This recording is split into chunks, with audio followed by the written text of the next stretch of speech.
Hey, Friendo, Steve here. And Larson. And welcome back to Going In Raw, the only pro wrestling podcast you need to be listening to right here at youtube.com/Steve and Larson. Available wherever podcasts can be found. And of course, taped live at the twitch.tv/Steve and Larson. Of course, this weekend, we got a packed weekend. We've got Slammiversary, which I'm like 90% sure I'll be able to make for the live reactions. Lacey's got a fair on Saturday, and she's taken, I think she's taken Monica and Summer, my sister and my kid. So she should be fine. So yeah, we should be clear for Slammiversary. And then on, of course, Sunday is Money in the Bank. Yep. So that should be a lot of fun too. We're going to be doing our live reactions to that on YouTube, but Slammiversary live reactions, of course, are going to be right here on the Twitch. So that should be fun. And then this Thursday, this is exciting. We're going to figure out over the next 24 hours how we're going to do this. The Numbers Don't Lie. It's our new show that is also, it's The Numbers Don't Lie, a.k.a. also known as Going In Raw Math. Raw Math, the show. Going In Raw Math, the show. So we're going to finally put in stone Going In Raw Math to the test. And the first person we're going to do Going In Raw Math on is the inventor of the algorithm, Bret Hart, also known as Bret Hitman Hart. Correct. Yes. So this is very exciting. And yeah, so we're going to figure out how to let you guys get involved with adding your own math to this. In fact, we'll talk about this. We'll talk about that right after we're done with this. I have ideas, so we'll talk about it after. All right. So, but yeah, barring all that, do us a favor. If you're watching this on YouTube, give us a thumbs up. Hit that subscribe button. Larson, what's in the news? What's in the news? So Mike Bennett, formerly while in WWE, Mike Kanellis, spoke to Metro, I believe it was an outlet over in the United Kingdom, in advance of Ring of Honor's Best in the World pay-per-view, and revealed that he was set to join a new Bray Wyatt-led faction during the early days of The Fiend. This is what Mike had to say. Quote, early on when Bray Wyatt turned to The Fiend, Vince was always high on having Bray lead a group for some reason. He always wanted him to lead a group. We were about a week away from making it happen where me and Eric Young were going to be part of Bray Wyatt's group. They were going to bring to life the puppets. Each puppet was going to represent an actual person. I don't remember. There were talks that I was going to be Sister Abigail and Eric Young was going to be a buzzard. It was one of those things where you guys will play these characters. He's portraying them as the puppets in the Firefly Funhouse, but then they'll come to life. I thought it was really cool. I was ready to sink my teeth into it. But then, like most stuff there, right before it happens, they're like, oh, yeah, we're not doing that anymore. And you're like, oh, okay, cool. That would be a really cool spot, but I guess I'll go sit in catering. So this isn't the first we've heard of a WWE star potentially portraying the puppets of the Firefly Funhouse. In an interview with Inside the Ropes following his WWE release, Wesley Blake mentioned that, quote, we pitched all sorts of ideas. Another crazy idea that we pitched was Steve and myself, of course, Steve Cutler, now Steve Macklin in Impact. We would be part of a kind of the Wyatt family, but we would be part of as Firefly Funhouse. We would be his pig or his rabbit, and we would actually bring it to life. Not only that, but we would be like real life pig and rabbit. We would actually wrestle people. Is kind of what we would say. Like we would kind of do his dirty work. So okay, and so there would be the puppets in the fun house, and then they would have human personas, counterparts in the ring. Yes. Yay or nay on this idea? See, like I appreciate that the puppets are aspects of Bray's subconscious personality, whatever. They all represent something about Bray, and I appreciate that they exist in the fun house to speak via that aspect of Bray's personality. Now, if there is a way they could have interpreted that so that each of these puppets embodies that in terms of how they approach their matches in the ring, then that could be interesting. But just to have a bunch of guys by Bray dressed as these characters with no more thought put into it other than, well, let's personify these puppets so Bray can have a faction. Mm-mm. Well, I wouldn't. That could be interesting, sure, but if it's just like let's give them a faction and dress them up as the puppets, I wouldn't. I mean, I wouldn't immediately think that they were going to do nothing interesting with it because it's Bray Wyatt. I mean, when Bray's been good and they've let him do his stuff, that'd be really. I think the idea would be really cool, to be honest with you, because especially if you put the level of detail into their appearance. Like I'm thinking of, I don't know, like Rob Zombie horror movie characters, where it's like, say what you will about the movies, the production design on those movies are actually pretty cool. It's like he knows how to design characters. And you had what was the dude, the legend that did the Fiend mask? What was his name? Oh, Tom Savini. Thank you. Yeah, Savini. If you have that same level of creativity going into, sort of rebranding these guys as really creepy versions, like legitimately creepy versions of that, of the puppets. And if it's a situation where these people have been sort of like brainwashed or whatever by Bray, I think there's a lot of interesting stuff that you could play with. Now, the problem with that, of course, is that it's sort of at the whims of Vince McMahon, where it's like if a guy like Goldberg comes in, then, you can torpedo an entire angle, and it would fall apart. But I think the idea is pretty sound if Bray was the guy who was sort of in charge of it. And if maybe it'd be very interesting to understand exactly what the creative collaborative process is when this kind of thing was pitched. Wrestlers were told, hey, you might be doing this, and then it falls apart. Well, that's the part that's interesting. The part, why did they elect not to go down that road? Was it a Bray decision? Was Bray like, hey, I'm not sure this is going to work? Was it a Vince decision? Like, hey, I don't think this is going to work. That's information that we would love to know. If it's a situation where Bray's like, I have this character, I have these ideas for this character, this storyline that's going to span however long. And then if someone from WWE goes and pitches to him, we want to put a group with you, as opposed to Bray pitching the group, Vince being on board, and then at some point it kind of getting lost in the shuffle. It depends on where the genesis of the faction idea came from. I mean, if it's a matter of like Vince saying, hey, we want to put you in a faction. Oh, I'm getting word that you're lower than me. That we want to put you in a faction. I could figure it out. Or we want to get you with a new faction. And then Bray's like, okay, that's a seed of an idea, or it's a thing that you want to do. Let me come up with the details behind it. I mean, seemingly Bray has all sorts of creative input, but then, things go sideways sometimes. And hey, the bottom line is everything has to be cleared, and the bottom line falls on Vince, and he can change anything at a moment's notice. So yeah, I don't know. It seems like an interesting idea that could have worked, could have fallen flat. Either one. Who knows? Who knows? We'll probably never know at this juncture. Yeah, it'd be cool one day if somebody wrote a book or something. Could happen. Yeah, give it a few years. It could happen. I mean, it's going to be 20 years, but somebody will write a book at some point. Definitely could happen. So let's talk about Buddy Murphy. He's been making the interview rounds of late. Did a really extensive and really great one with Sean Ross Sapp, and also recently did one with Chris Van Vliet. Had a lot of interesting things to say. One of the more interesting bits that came out of the Van Vliet interview was when he was asked about the Aalyah Mysterio angle. And not shockingly, the entire thing seemed like a train wreck waiting to happen. These transcripts are from Wrestling News World. Steve, you want to take care of these quotes here? Yeah, sure. He says straight up, I wasn't comfortable kissing Aalyah. I did that because it was my job and it was going to create more drama in the story. Originally, there was no kiss scripted. The producers went and they talked to Vince about something. They come back and pitch it to me, but they're kind of like weird. And then they say, and then you kiss her. And I start laughing and I go, F off. But then they're like, no, we're serious. I look at the other producer and he was like, he nods his head. And I'm like, no way. How did you come back with this? My whole thing was I had to play it very carefully. I said to them, I'm not going to express feelings to her. I can't pursue her. She has to pursue me.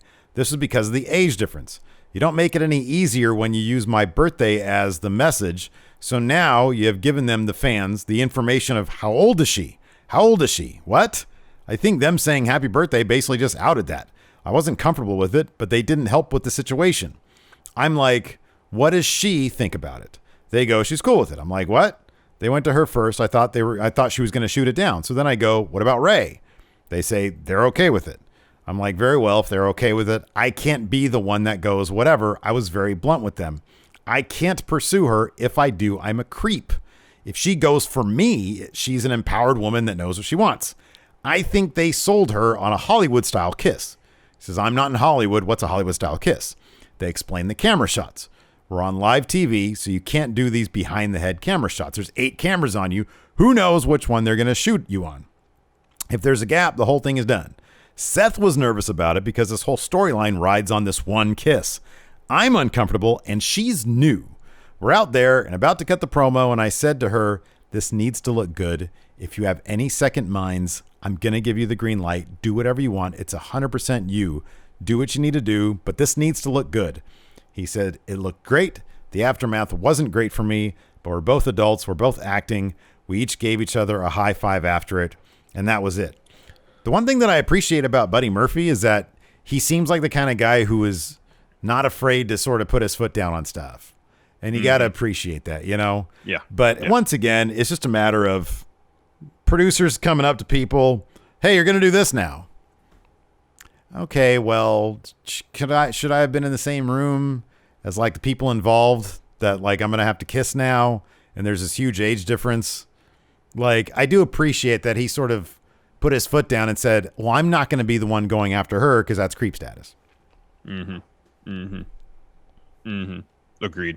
And yeah, it's all this stuff where, you know, you show up to work that day, last minute, I'm sure. Oh, you're going to do this. What? Why? And then you have to start asking these questions, you know, and you're like, okay, this seems, why are we doing this? Is everybody on board with this? You know, and then they tell you yes, and you're like, all right, well, I guess I got to do it now. It's unfortunate that wrestlers got to be in this position where like everybody else is on board. They don't feel comfortable doing this. And then like, they're probably scared for their job or their standing in the company. And so they have to follow through on things they're probably not comfortable doing. I wonder like when that sort of, because I feel like, you know, all the like, you know, the head guys there, you know, Vince, Bruce, Johnny Ace, even, I guess, to a degree, although I know he wasn't there during the Attitude Era, but like, there's such an old school mentality where it's like, I appreciate that wrestlers these days seem to sort of are willing to put their foot down a bit more. They think for themselves a bit more. They think about how this looks, about what a current day audience would think about this, which is kind of a big thing. It's a massive thing. Because this is the kind of thing that it's like people would just do whatever in the Attitude Era. But like these days, it's like, that doesn't really fly. People give more, you know, they think about things a little bit more. So yeah, both interviews, by the way, the Van Vliet one and the Sean Ross Sapp one, they're both great. They, you know, he opens up a lot about stuff, talks about, you know, having always heard that when you get released from WWE, it's like having a big weight off your shoulders, and how he totally understands that now. He felt it. Yeah. Talks about, you know, where he'd possibly like to go, put over, you know, the possibility of going to Impact maybe, or even Ring of Honor. So, I mean, I do feel like a guy like him could be a terrific, number one, wherever he goes, he's going to be great.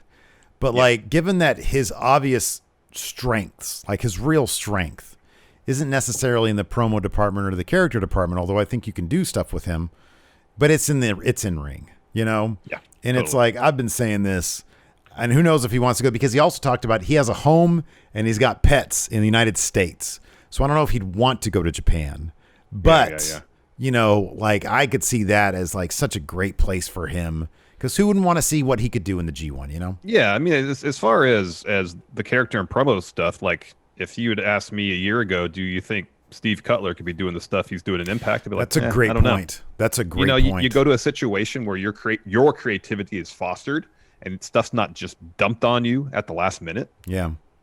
And, you know, because unless you're like brilliant at cold readings, even great actors, if you dump something on them at the last minute, like getting a good performance out of them when you got to shoot right away is going to be tough. Yeah. You know, most of the time actors have to rehearse, have to prep, have to workshop, have to rehearse and figure out the beats and how they want to do the subtext of every little thing. So when you're given a script or a directive or some direction at the last minute, and you're expected to deliver an awesome performance, that's ridiculously hard, as opposed to saying, okay, I have a promo I got to do in a week. You get a week to work on it, a week to practice it, So who knows, once he's outside of the WWE system, he could be a brilliant character guy. We just don't know. Yeah. Man, did you see, speaking of guys outside the system, did you see that? And it boggles my mind why, like, more vignettes like what we saw with Macklin and Impact, and then the one with Alexander Wolf, Axel Tischel, I think that's his name. It, like the latest one, I just saw it today. It's awesome. It looks, it's so cinematic. It's so cool. And it's really simple. It's like 2 minutes long or something like that. It's just filmed really nice. And it's like these days, like you could get any crappy ass camera for like $600 and film something that looks great if you got a decent lighting. You could use this. With this. Yeah, exactly. And it's bizarre to me that like Morrison goes with his GoPro and does this awesome thing where he comes out of the lake and then like kicks a bottle or whatever.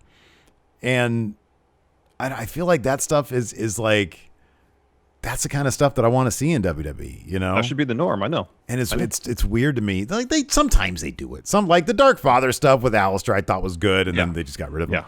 So like sometimes they do that stuff. I'm gonna say they never do it, but it's like, man, it should be like everybody should get that level of like. Well, here's the thing. It's like they're so married to a certain presentation of their show, where if they have this kind of stuff, like the Morrison video, the stuff Mustafa Ali used to do all the time, that on a handful of occasions showed up on Raw or SmackDown. But if like they incorporated that kind of stuff more often, as opposed to just another backstage interview, another in-ring promo, it would really freshen up the presentation, provide some much needed energy for the show that's often lacking. Yeah. I feel like that stuff is usually kept on like NXT. NXT, you get that kind of stuff. Like the Tian Shaw stuff on NXT is really good. Yeah. And it's like, man, that's why I was looking at NXT. I'm like, dude, this is kind of like what I want wrestling to be, but I don't Apparently not what Vince wants wrestling to be. Nope. So we didn't watch Ring of Honor's Best in the World. At least I know I didn't. Did you check any of it out? I watched it in the form of Twitter clips. Yeah, it sounded like it was a pretty good show. Yeah, cool stuff going on. A new Ring of Honor World Champion. Congratulations, Bandito. He's now both Ring of Honor and PWG champion at the same time. Correct. Do you know the only other two people who have been champions at the same time, PWG and Ring of Honor? Is Adam Cole one of them? Yes. And it's a pretty easy answer. Kevin Steen? You got it. Well done. Look at that. You should go on Quizlemania again, dude. I should. Yeah.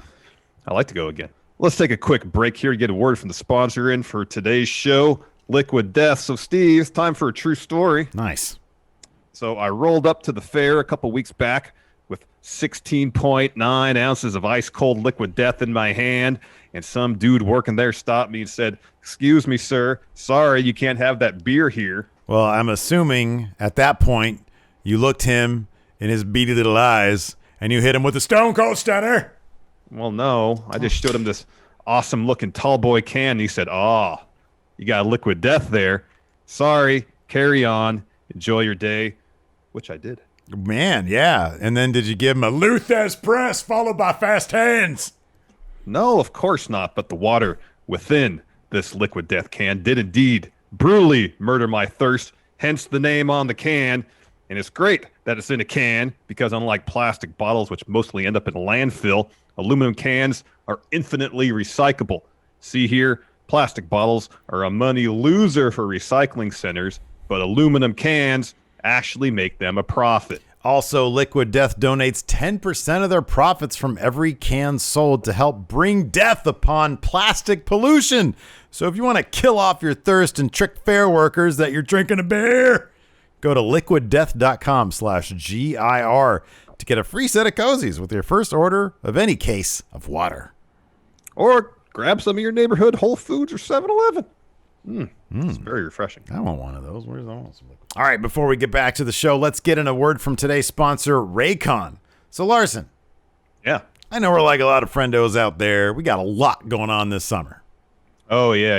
And whether I'm walking the Vegas Strip SummerSlam weekend or just walking through my neighborhood, getting a little bit of exercise, if I'm on the move and still want to keep up with the freshest jams or stay up to date on my podcasts, I bring my Raycons with me. Yeah, man. My Raycons are perfect for my morning wind sprints because they give me crisp, powerful beats at half the price of other premium brands. Plus, they look great and feel even better. Raycons come in a wide variety of colors and with customizable gel tips for a super comfortable in-ear fit.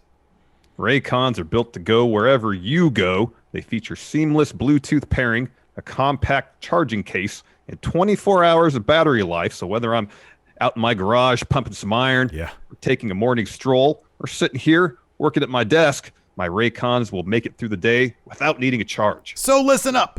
Raycon's offering 15% off all their products for our listeners. And here's what you got to do to get it. Go to buyraycon.com/raw. There, you'll get 15% off your entire Raycon order. And it's such a good deal, you'll want to grab a pair and a spare. That's 15% off at buyraycon.com/raw.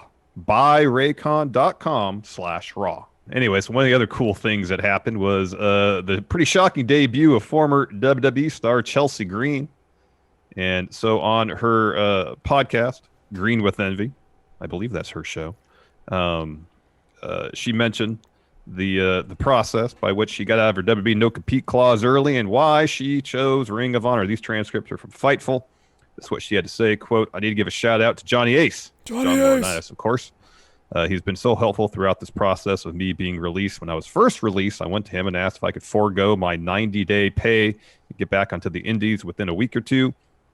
He was willing to do that for me, but with the complications of my arm, I had to get the plate removed, and we decided it was best to not break my contract. When I contacted him this time around, which was a month ago, and asked if I could forego my last week of WWE pay to appear on the Ring of Honor pay-per-view, obviously I was thinking there was no way in hell he would go for it. Mind blown. He contacted the lawyers at WWE and had me out of my contract on July 7th as opposed to July 14th. I'm so grateful for Johnny Ace. Him and every person at Ring of Honor are the reason I could show up and surprise the fans. Hopefully I can keep shocking you guys and pop up in unexpected places. There's one reason why I decided to stay a free agent and work for as many companies as possible for the next 6 months. I'm trying not to lock myself into one company. I want to experience all the places that I wasn't able to experience before I signed with WWE, which leads me to Ring of Honor. Ring of Honor was actually number one on my list for years before WWE signed me. I tried to get on Ring of Honor, but the place or the timing or whatever of their shows never worked in my favor, so I never had my debut. When I was released, Maria Kanellis is one of the first people I reached out to say, "Hey, I got fired, but I really want to work for you. I would love an opportunity there." After 7 years of wrestling, I finally got an opportunity at Ring of Honor, and I'm very excited. I was very excited for the shock value, knowing I was debuting 3 days before the public thought my contract was up. It was pretty unexpected. Yeah, yeah. Do you know, I did not see this segment. What was the context of it? Do you know? They were announcing the brackets for the women's tournament. Ah, okay. Yeah, I did see those. Yeah. Who do you like for that women's tournament? A couple names. Nicole Savoy, who billed from Sacramento. Allison Kay's in it. Marty Bell's in it. Angelina Love's in it. Mm-hmm. And some of the other names escape me. Who do you like for it, Larson? I mean, you got to Chelsea Green's there. You got to say that she can potentially go pretty far. You think she's the mystery? Why are you laughing right now? Because we're trying to speak on something we don't really follow? No. Wait, why are you laughing then? I'll talk to you about it later. Okay. You think she's going to be the mystery opponent at Slammiversary? I was like 100% that was going to be the case. Now, after this, I'm like 75% sure. I think she still could be. She's still, in this, said, I'm still want to shock people and pop up in unexpected places. Oh, she can't wrestle until it's over. Okay. Say what? She can't, apparently, Flats here says Chelsea's injured and can't wrestle until the tournament's over. Oh, she's not determined. Okay, well, so much for that pick. She ain't going to be at Slammiversary either. Nope, I guess not. I mean, she might show up, but, evidently she's not going to be the mystery opponent. Yeah, it doesn't seem like it. I still say it's going to be Allison Kay. Should be. Could be. What does the winner of the tournament get? Is it for the title? Either for the... Yeah, it must be. Must be. No idea. No idea. No clue. No idea. No clue. Maggie says, what if it's Thunder Rosa? That would be pretty cool. Rad. That'd be great. Anyways, yeah, I don't really. I should have watched Ring of Honor because I know that Flip. Who doesn't want to see Flip Gordon spitting on people? Ugh. Disgusting. Ugh. It's disgusting. Anyways, this is kind of weird. So, like, what's with this WWE Network stuff? The Peacock, the cock, they're giving us stuff and then taking it away? Yeah. Or they're not even giving it to us? So, the Kevin Nash, I was so looking forward to this. Me too. I was so looking forward to this. The Kevin Nash episode of Broken Skull Sessions this Sunday. It's going to culminate NWO week on the WWE Network. For me, that's the weirdest thing. Last week was NWO week, and they were hyping up Kevin Nash on the Broken Skull Sessions. This is weird. You kind of have to have it on then. So, apparently it was pulled at the last minute. Over last week, several WWE productions. Last few weeks. Include, what did I just say? You said over the last week. Oh, over the last few weeks. Last couple weeks. Several WWE productions, including an episode of Icons on Lex Luger. Another thing I was really looking forward to. That's as well on the 4th of July, I thought. Yeah, why wouldn't it be? An edition of WWE Untold on the Nexus. It's also been pulled. PW Insider has some details as to why this all happened, reporting that the changes were, quote, a result of changes in strategy and rollout for original content on the streaming service as it adjusts to its new place in the WWE hierarchy under the TV department. One source noted that internally, things are much better off than the recent yanked shows would make it appear from the outside, and they believe the reshuffling of existing plans will end up being a long-term positive, but not all the ducks were in the same row of late. Like a week ago, before they started promoting this thing? I know. Like, they were promoting it heavily up until like a couple days ago. I know. What changed over the past 5 days that they'd be like, oh, yeah, yank that. We had just put a ton of marketing into it. Yeah. I don't know. So PW Insider also notes that the planned Nexus documentary is currently shelved and there's no additional work currently being done on it. There were other projects planned but now paused. Some other content is starting to be worked on again. Yeah, and WWE has since announced that the Nash Broken Skull Sessions will now air on Sunday, July 18th, same day as Money in the Bank. So I thought the same thing, but I didn't want to. Okay. So we got a Raw tonight. We're going to be reviewing that tomorrow live on the twitch.tv/Stephen Larson. And then, of course, it goes up on YouTube and through podcasts after that. First up, Xavier Woods, ready to get his one-on-one match against Bob Lashley.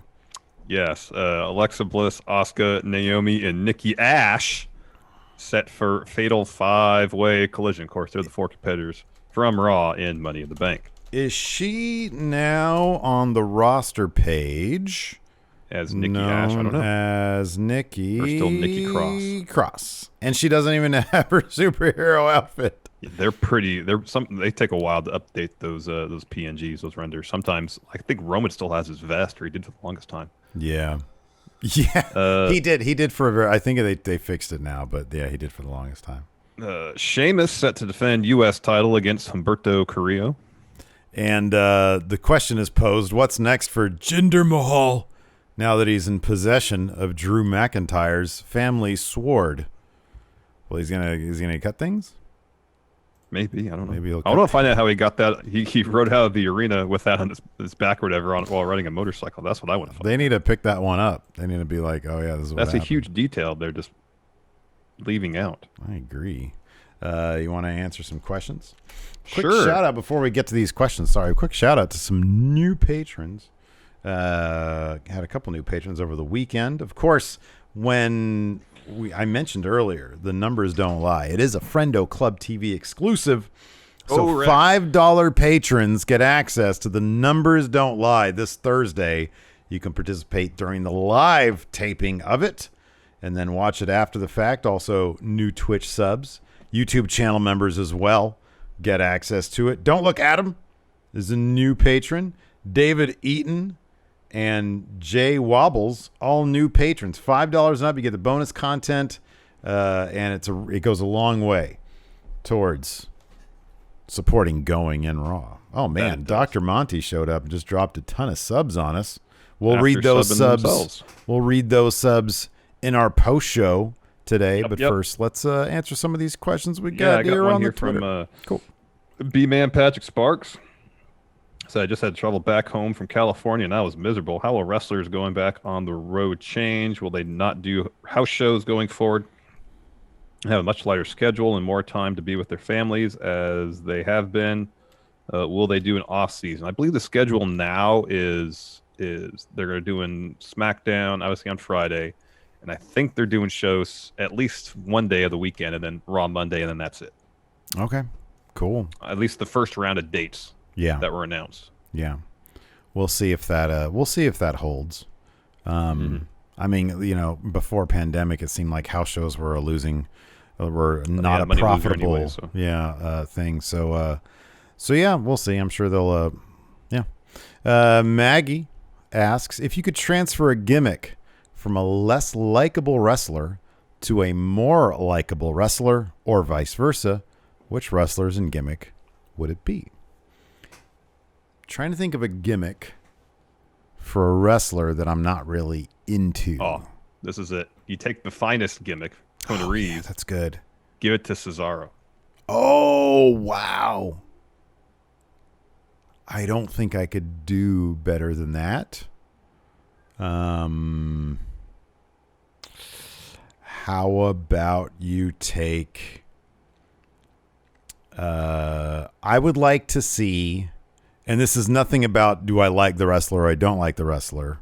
I'm just going to switch gimmicks now. All right. I say you take the cartoonishly sexualized character of Big E and give it to, what's the leader of Tiansha? Mei Ying, is that right? Yeah. So she's up there in her chair just gyrating, putting her hand into it. She shoots that red mist in their head and then does this. Oh my goodness. Oh, Jorge D here in chat says Morrison versus Ricochet's Falls Count Anywhere match should be amazing. Yeah, that wasn't on the official Raw preview on WWE.com. You know, is that tonight? That's cool. Yeah, it's tonight too. Zondo says Velveteen. Oh, that's a good one. Velveteen Dreams gimmick. He says to Ricochet.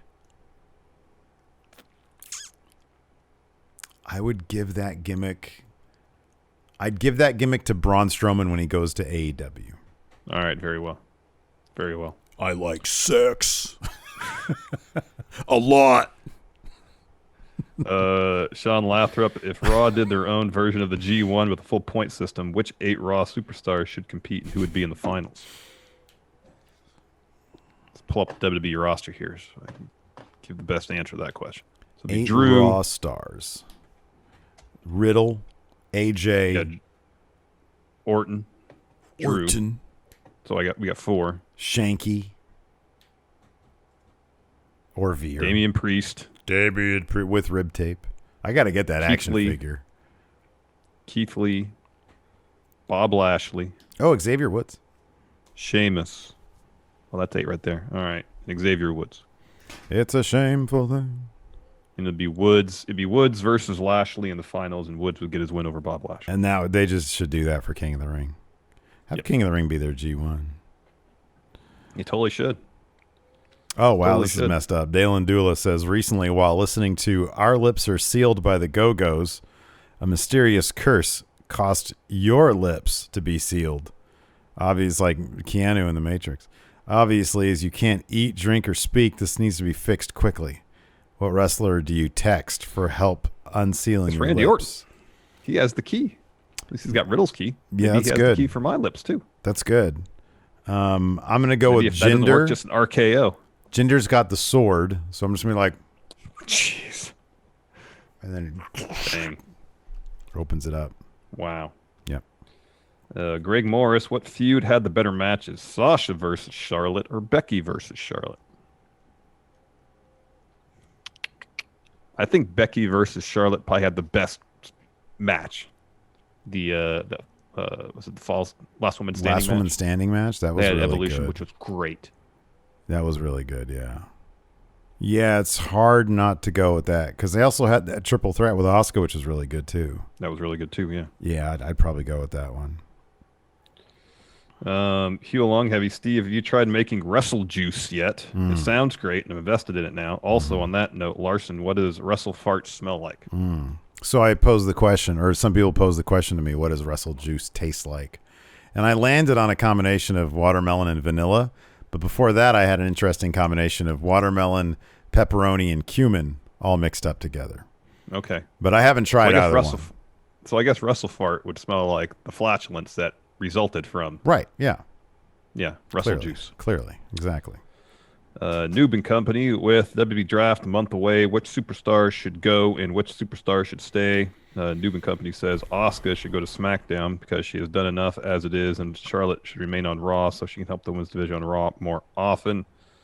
Drew McIntyre should go to SmackDown and confront the Tribal Chief so they can have like a good 4 months of storylines before Roman just ends up, basically humiliating him, and then he can move on to other upper mid-card things. Yes. Anthony Tobias with Natalya being added to Women's Money in the Bank match. Who from SmackDown should be the final entrant? So Sonya Deville just did that on Twitter today. It just happened on Twitter. Yeah. Which I guess that's fine. Don't waste my time on TV. You're just going to stroll out there and say, it's Natalya. I don't know, either Becky or Sasha, right? Yeah, Sasha. Probably Sasha. That makes sense. Becky's in it. She has to win it. That's a good point. I don't think they really want to do That's a good point. Becky versus Bianca or Becky versus, especially if Becky's going to stay on SmackDown. So now how do they pivot? Because you felt that perhaps Becky coming back to SmackDown meant that she would have a program feud with Bayley. Bayley. Do you think that's going to be Sasha's task now to feud with Becky? Or Carmella, I guess. Yeah, I thought Carmella too, yeah. Yeah, that makes sense. I mean, the matches aren't going to be as good, but Carmella's a decent wrestler. She's no Bayley, but she's a decent wrestler. Yeah. Nick says, with today being the final Thunderdome episode, name 3 things WWE should keep from the Thunderdome era and 3 things they should do away with. So they can't, but they should keep the intimate in-ring segments. Yeah. They should. The contract signings, the bits where people in-ring are just talking and the TV viewer gets to hear it. They won't because they probably think that's important enough story beats that the people in attendance should hear too. I don't even know. Yeah, I don't even know how you would really. I mean, I know how. Yeah, that production-wise, that you might have to be feed the camera audio through the in-house sound system. I mean, they could do it. Yeah. I just don't think they would. Yeah. I still think it'd be cool to keep cinematic matches to some degree if they're interesting and the story calls for it. Yeah. And then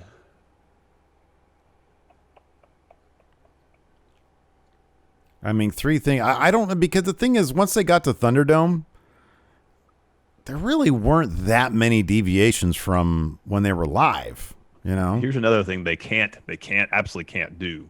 It'd be cool if they could find a way. When someone makes their entrance and they have pyro not just on the stage but all around the venue. Mm-hmm. Oh yeah. No, keep that, and then just wherever you're sitting, good luck. Hopefully you don't explode. Okay, what are 3 things that they should do? Well, number 1, do away with the idea. Everything else. Yeah, no more Thunderdome. Like get rid of. Don't ever put another person on LED. Don't ever do that. Get rid of that. By the way, I'm sorry, I'm done with it. Get rid of the 8K camera. The 8K camera. That thing is ugly as crap. They barely use it anymore. They don't really use it that much anymore. The NBA was using it incessantly last night. It was so ugly. I don't like it. Get rid of the 8K. Don't like it. You know what they should do? Somehow, again, they can't do this. Make it so that people can launch themselves over the barricade. Like when Ricochet fun splashed John Morrison. Yeah. That was rad. Well, they could maybe do that, where the curve of the barricade is. Where there's nobody sitting. Mm-hmm, yeah. Do that. It'd just be harder, I think, from a production standpoint, because if they have one thing they've been doing during the Thunderdome era, more so, it seems like it's sliding crash pads for bumps like that, And I don't know if they did for the Morrison one or not. Yeah. But if you're going to have people, a crash pad hiding under there, and then someone able to pull it away in time for when they do the reverse camera, when you actually finally see back there, it might be more difficult now that there's people there and stuff logistically. Crispy McGrizzle. Oh, great name. Who was your guys' favorite indie wrestler that you saw go from the indies to either AEW or WWE? Crispy says, watch Karrion Kross a lot back in FSW and got me thinking about it. I think we saw Jay White a couple times. We saw him at a Ring of Honor, or not Ring of Honor, a PWG show, yeah. We saw him at a PWG show, and I remember being like, "Oh man, this guy is really good." It's what's been really cool is seeing Sammy Guevara, because we saw a couple shows with him, and being able to see him, because he would show up and he's obviously an amazingly talented in-ring guy, but whenever he'd get on the mic, I'd be like, "What is this guy talking about?" And now he's a really well-developed character. Mm-hmm. It's always cool seeing people that have wrestled at small shows around here. Oh yeah, like Hobbs, yeah, like Will Hobbs. That was awesome. That was when he really got signed cool by AEW. Yeah. Yeah, that's super cool. Super cool. Well, when AJ Kirsch and Dave Dutra showed up on that SmackDown we went to. That's really neat. Yeah. Take that L from Heavy Machinery as the Yolo County tag champs. That was incredible. That was so cool. NJWP power rank the order in which the following could happen. 1, so there's 3 options here. Raw is on a consistent par with SmackDown. 2, a Raw episode's viewership drops under 1 million. 3, Raw gets cut to 2 hours. 3 will never happen. Well, I'm not going to say never. But I would be shocked if that happened in the next 10 years.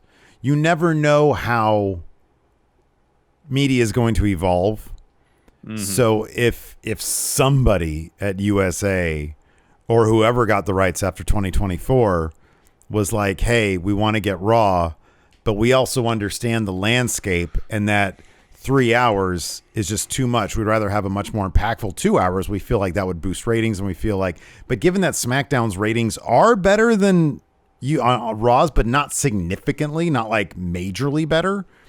I don't know that would ever happen. So I feel like that is the least likely to happen. Given if Raw, that's less likely to happen than Raw dropping under 1 million. Like Raw dropping under 1 million, I don't think that's going to happen. But the way it's been going over the past 5 years, it could totally happen. I think that could happen. It could. I mean, I think you're right there. I think the first option, Raw consistently on par with SmackDown, is far and away number one. I think that could happen. That could happen. That could happen in 2 weeks' time. Yeah, right. Yeah. As long as Raw is on USA, I'd be really surprised if it got cut down to 2 hours. Me too. Yeah. And barring something massive, I'd be really shocked if their viewership goes under 1 million. Yeah, me too. If Peacock started changing their strategy, or I'm sorry, if NBC Universal, whatever it is, NBC Universal, I guess it is. Yeah. If they change their strategy to really try to promote Peacock, I could see them maybe doing the 2 hours on USA and then a third hour on Peacock. That's like less important maybe than the sort of a not necessarily main event or something. Yeah, like that maybe, but I don't know that they do that. Yeah, I don't know either. Fear and Loathing, with fans coming back next week, does Vince have it in him to double down on Riker and have Hogan show up and gift him the leg drop and Real American song? He's already got Hogan colors. I know. So but no, yeah. I don't think. No. I say do it, Vince. Do it. Ugh. Anthony J, how would you book the end of the 24/7 title? Oh, it would just it would be this. 2 months from now, we'd be sitting here doing a Raw recap, and I'd be like, "Hey, you know what's weird? They haven't done the 24/7 title in a couple months." Oh yeah, and then that's it. That's it. Vanish. It just doesn't happen again. Or you have Brock show up, he wins it, and then like with his bare hands, rips it in half. Right, just completely destroys it. He eats it live on air. There you go. Medicon with news of an upcoming draft in kayfabe. Is Raw just mailing it in so they can get the #1 pick? Yes. Trust the process. That's exactly what they're doing. Mr. Biff Top Johnny, who would be the worst heel to turn face and the worst face to turn heel right now? The worst face to turn heel right now would be like, I don't know. That could work.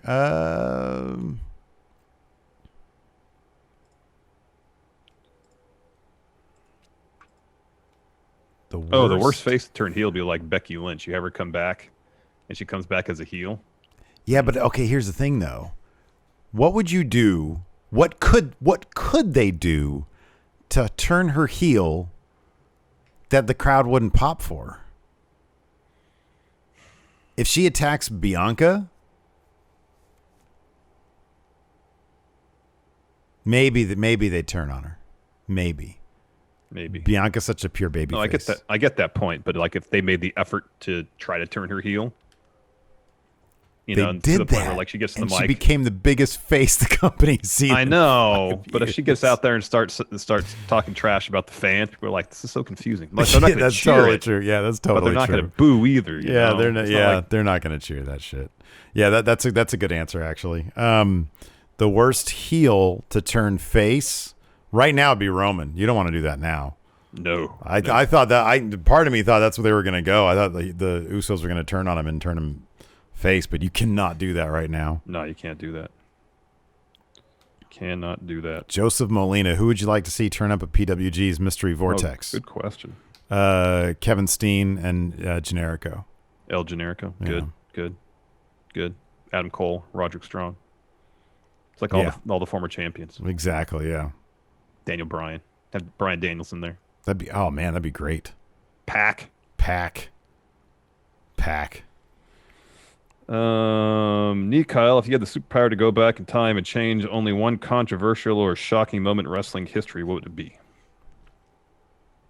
One controversial moment in wrestling history.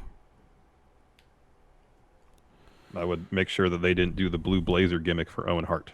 Oh, that's a good Therefore, one. he would never have to be in those rafters. That's the best answer. I would. Oh man, I don't know. I would have along those same lines. If you want to avert tragedy, maybe treat the diving headbutt the way Vince treated the pile driver. Like, hey, no, we're not doing diving headbutts anymore, Benoit. Because maybe that would have helped. Maybe not. I don't know. I would have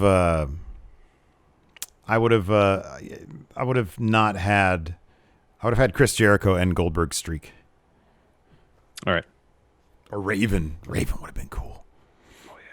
Gareth says you are banned from watching wrestling, but you are allowed to listen to it. Oh, okay. Which 3 commentators from any promotion do you choose to help guide you through the stories and in-ring action? Oh, number 1 is Excalibur.